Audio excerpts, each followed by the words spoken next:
Welcome to our channel. Today டேஸ்டியான ஆம்பூ style chicken biryani செய்யலாமா? மறக்காமல் சப்ஸ்கிரைப் பண்ணிவிட்டு பாருங்கள். தேவையான பொருள் டிஸ்கிரிப்ஷனில் கொடுத்துருக்கேன், செக் பண்ணிக்கோங்க.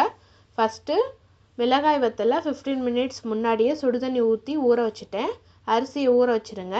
ஃபஸ்ட்டு இஞ்சி பூண்டு பேஸ்ட்டு அரைச்சிக்கலாம். அதே ஜாரில் ஊற வச்ச வத்தலையும் போட்டு தண்ணி ஊற்றி நல்லா மையாக அரைச்சி எடுத்துக்கோங்க. வெங்காயம், தக்காளி, கொத்தமல்லி எல்லாத்தையும் கட் பண்ணிக்கோங்க. ஸ்டவ் ஆன் பண்ணி அகலமான பாத்திரம் வச்சு 2 ஸ்பூன் கீ, 2 ஸ்பூன் ஆயில் ஊற்றி ஹோல் ஸ்பைசஸ் போட்டு கட் பண்ண வெங்காயம் போட்டு வதக்குங்க. வெங்காயம் பாதி வதங்கினோன்னே பச்சை மிளகாய், அரைச்சி இஞ்சி பூண்டு பேஸ்ட்டு போட்டு வதக்குங்க. தக்காளி தேவையான அளவு உப்பு போட்டு மிக்ஸ் பண்ணுங்கள். கொத்தமல்லி, புதினா இலையை போட்டு மிக்ஸ் பண்ணி க்ளோஸ் பண்ணி வைங்க. தக்காளி நல்லா மசிஞ்சோன்னே அரைச்ச மிளகாய் பேஸ்ட்டை போட்டு பச்சை வாசம் போகிற வரைக்கும் வதக்குங்க.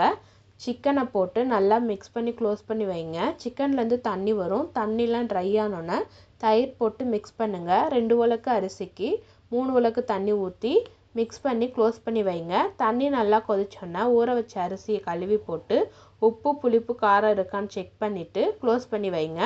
அரிசியும் தண்ணியும் சரிசமமாக ஆனோன்னா தம் போட்டுடலாம். ஸ்டவ்வை லோ ஃப்ளேமில் வைங்க. மேலே வெயிட்டுக்கு ஒரு பாத்திரத்தில் சுடுதண்ணி ஊற்றி வைங்க.